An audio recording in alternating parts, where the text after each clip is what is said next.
Hello guys and welcome to a new episode of the Football Show. Today we're going to talk about yesterday's Champions League games, quarter-final second leg between Real Madrid and Bayern Munich, and also we're going to talk about between Arsenal and Sporting Lisbon. But let's start with what an incredible, an amazing, a delectable medley, a amazing, outstanding, breathtaking match between Bayern Munich and Real Madrid. Unbelievable, fantastic game. Brilliant game to watch. This game of a two-leg, especially not only this game, showed why these two clubs, as the people like to call it, the European El Clasico, because these two clubs, you could say they are the best two clubs in Champions League in terms of the history, the records, the number of finals they reached, the number of Champions Leagues won. They're the two best clubs. Or maybe you could make an argument, Real Madrid are, first and second AC Milan, because AC Milan have won more Champions League than Bayern Munich as of now. But what a great match! What a great match! Unbelievable match! And it all started in the first 30 seconds of the match, where Manuel Neuer, I have no idea what was he thinking. That was a terrible mistake. Arda Güler capitalized on it, gave Real Madrid the lead early on 1-0, and you think like, oh, here we go. Bayern making mistakes, Real Madrid capitalizing on it. Is this going to be another night where Real Madrid, they're going to capitalize on other people's mistakes, and Real Madrid, they're going to show their their heritage, their aura in the Champions League once again. But then 5 minutes later, you have to give credit to Bayern Munich. They responded quickly, responded well. I think Lennon should have done better with the goal from Pavlovic, but Bayern Munich responded really well, very quickly, despite going 1-0 down. 6th minute, 1-1 Pavlovic. And then the second goal, 2-1 to Real Madrid, with an amazing, fantastic free kick from Arda Güler. However, you could say Manuel Neuer should have done better with that goal, because he made a mistake. But that was a great free kick from Arda Güler. 2-1 to Real Madrid, and listen, Manuel Neuer is a brilliant goalkeeper, as we saw last week, where he made some great saves. And Neuer is, in general, he's for sure he's up there with the best goalkeepers of all time, with the likes of Neuer, Casillas, Oliver Kahn, etc. However, he does tend to have this kind of moments where he sometimes, overcomplicates sometimes, where he can do some crazy thing. Like I remember, he can at times when he, make some things where he's halfway line, and I remember Pep Guardiola once wanted to play him in midfield. Neuer is that kind of crazy goalkeeper at times where he would take like high risks. But he's a fantastic goalkeeper, but sometimes he can have these moments where he can overcomplicate. But it didn't cost Bayern Munich at the end, and we're gonna obviously delve more into it. And despite Real Madrid were winning 2-1, Harry Kane responded very quickly. Bayern Munich responded quickly after then 2-2 with the goal from Harry Kane, and then Real Madrid took the lead again before half time with the goal from Kylian Mbappe. Brilliant goal from him, 3-2. Real Madrid, and Real Madrid were looking good actually. They were looking really good. I thought before the red card from Camavinga, which of course we're going to talk about it, I thought they looked good. I thought they were competing really well with Real Madrid, with Bayern Munich. Listen, Bayern Munich in general were a better team in general. They deserved to go through. But I felt like Real Madrid competed really well, and they create chances, particularly in the first leg and in this second leg. They're winning 3-2. They were doing quite well in the first half, even though most of the goals that Real Madrid scored came from Neuer's mistakes. I thought they played quite well. In the second half, they started the game really well, and they had some chances where maybe they should have done better, particularly where Mbappe maybe should have made that pass to Vinicius, where Vinicius was open and unmarked. I think that was a missed opportunity for Real Madrid to punish Bayern Munich and get that fourth goal before the red card. There was even a moment where I think Vinicius was shouting at Bellingham, telling him to shut up. So, Real Madrid were looking good, but some things towards the end, towards the final third, towards the chances, decision making should have been better, and also the chemistry in the attack should have been better as well. And then there comes the red card. I mean, Real Madrid fans say that. And Bellingham and other players and Arbeloa was saying that it was a joke, it's a disgrace. That was a red card. I mean, first, yes, I understand, and I hear people say that, the referee ruined the game with that red card towards the end. I'm sorry, just because he gave a red card in 86th minute, and just because it ruined the game, doesn't mean that the referee cannot follow the laws of the game. The referee followed the laws of the game. I mean, Camavinga, like when the referee gave a foul to Bayern Munich, Camavinga was throwing the ball, kick the ball away. I'm sorry, that's a yellow card. And the second one, yeah, that's the right decision. I mean, I don't know why people are complaining about that. Where it was the right decision. People say, oh, but it was an 86th minute. You cannot ruin this kind of game, this game of magnitude. I'm sorry. Doesn't matter which game. Doesn't matter if it's Bayern Munich against Real Madrid. Doesn't matter if it's Real Madrid against Doncaster Rovers. The referee has to follow the laws of the game. I thought the referee had a very poor game, by the way. Let's not forget, because I felt like before the second goal from Real Madrid, the goal scored that goal, I don't think that was a foul. He gave it as a foul for the foul from, I think it was from Lemar on Raheem Diaz, and that was not a foul. And there were some other moments in the game where the referee, I don't think he had a good performance. But you have to say on that one, he got it right. He got it right. And, you have to follow the laws of the game, and he followed it. So, I mean, yeah, Real Madrid players and fans and Arbeloa are angry at the referee, but they should be more angry at Camavinga. Like, Arbeloa brought Camavinga in to, do well and make an impact and help Real Madrid, not to destabilize Real Madrid for the rest of the game, because that's what he did. He stabilized, he ruined the chances of Real Madrid, and then after that they conceded 2 goals and that's it, finished. Because before the red card, Real Madrid were doing really well. They were competing. There were just like some mishaps in the attack where they should have capitalized more on it.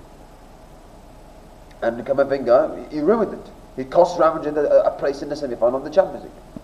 He cost us a place in the semi-final. And in these kind of big games where the small details, small margins make the difference, when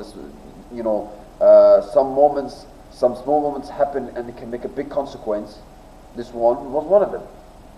And Camavinga, like stupidly, yeah, you could blame the referee, but you have to look at Camavinga stupidly for what he did. You cannot do what you do. Yeah, when the referee gives a foul, go back. Yeah, you might not be happy with the decision, but go back. Go back in your place. Not like kick the ball away. I mean, I'm sorry. It's a deserved red card, deserved yellow card. The first one and the second one was deserved as well. So I don't think the referee people should complain about that decision. I mean, the referee in general had a poor performance, but this one he got it right. And then after that, when Real Madrid got that red card, it was important for Bayern Munich to capitalize, to take advantage. And you think like maybe Real Madrid, even they go down to them, maybe they can hold on to extra time and to penalties, and they can, grind their way to the semi-finals. But Bayern Munich, they sensed the opportunity. They saw that Real Madrid were down to 10 men, and they had to capitalize on it, and they capitalized really well. Third goal, 3-3 from Lucio, 3-3, and then the fourth goal towards the end, where it was a brilliant goal from Michael Olise. I don't think Michael Olise had a good game, to be honest with you, but obviously, tired legs in the end, when it's later in the game, it makes it easier. But Michael Olise still had to do the job, where he had to kill the tie off and deny any chances of Real Madrid, coming back, even though Luis Diaz scored 3-3, and he did that brilliant finish from him. And and that's what makes it good about Olise, but that he didn't have a good game. He didn't have a good game, but he still scored a brilliant goal. And so is Luis Diaz. He didn't have a good game, but he scored and still made an impact, great impact for Bayern Munich at the end. And listen, Bayern Munich overall deserved to go through. They deserved to go through to the semi-finals of the Champions League. They were the better team over 2 legs. They created the better chances, the more chances. They were more in control in terms of possession and chances. Real Madrid had chances. Real Madrid had moments. Real Madrid were competing quite well. But I think Bayern Munich over 2 legs, they deserve to go through, and they deserve to go through, and they were the better team over 2 legs. However, you have to look at this Bayern Munich side and say they made it more harder than they should have done. Because especially defensively, they were making silly mistakes, particularly the first 2 goals from the goal coming from Neuer's side, and also the third goal from Mbappe. I mean, going forward, Bayern Munich are electric, amazing, but defensively they need to improve, because defensively they were shaky over two legs. Even though they went through against Real Madrid, they also conceded 4 goals over 2 legs against Real Madrid, and 3 goals in this game as well. So it's something that Bayern Munich could improve on ahead of the next big game in the Champions League against PSG, which is going to be an amazing game of 2 legs between Paris Saint-Germain and Bayern Munich. Bayern Munich are electric, amazing going forward, but defensively they can improve. Because I think if they want to win the Champions League, they have to be not only strong attacking wise, also be strong defensively. Because that's what Paris Saint-Germain are.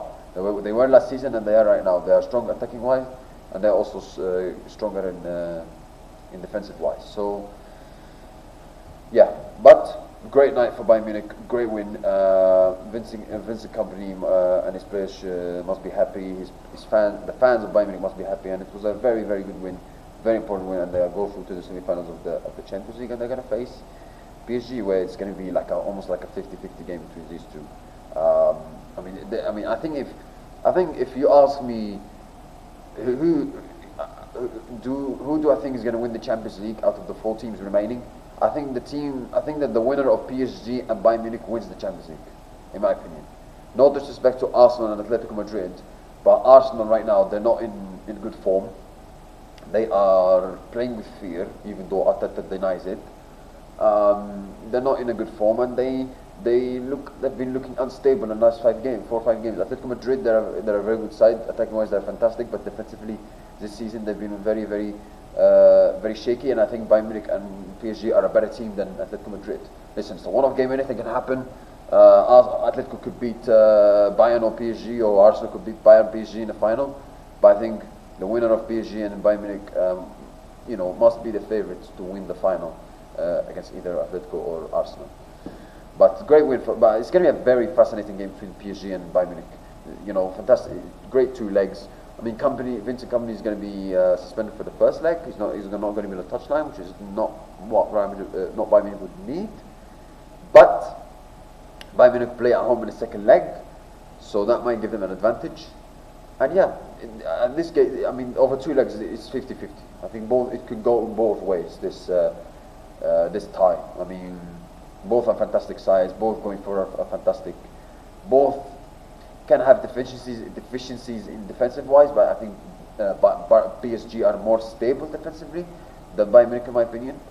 But yeah, it's going to be a fantastic, fascinating game, tactical battle between 2 coaches and 2 teams, and 2 teams who have great 11 players. So it's going to be very fascinating of a 2 legs, because we saw the game that they faced each other in league phase, and it was fantastic, and Bayern Munich pulled off a great win 2-1 despite they were down to 10 men. So I expect a great matchup over 2 games between these 2 fantastic teams, Bayern Munich and Paris Saint-Germain. For Real Madrid, listen, they gave everything. The game plan of Arbeloa was good. The effort and the performance that Real Madrid players gave in this game was very good as well. Defensively, they were shaky, but going forward, they were looking good. They scored 3 goals. They created chances. They could have scored more, and they should have done it more. They should have done it in the second half. However, mistakes they did in the second half cost them the qualification for the semi-finals, because, like I said, the chances. Where there was a moment where Mbappe should have made that pass to Vinicius, and Vinicius was open, and he didn't do that. Real Madrid, mishaps in the final third, the chances they had the second half cost them. They didn't capitalize on it. And also, movement of madness from Camavinga also cost the Real Madrid big time. And after that, Real Madrid, despite the red card, Real Madrid, they just capitulated, and they conceded 2 goals, and Bayern Munich took advantage of it. And yeah, Real Madrid, they were the second best. Yeah, they had chances. Yeah, they were competing quite well over 2 games. They had good chances. But you have to say they were the second best team. Bayern Munich were the better team. Goalkeeper, Lunin was very poor over 2 games, particularly this one where I think the first goal where he should have done better. Defensively, Real Madrid were very, shaky. So I think Arbeloa and his team, executed the game plan quite well, but the mistakes they did towards the end, particularly the second half, would cost them the qualification in the semi-finals. And now that means that Real Madrid get knocked out of the Champions League. It means that they will have another season where they don't win a trophy. Last season they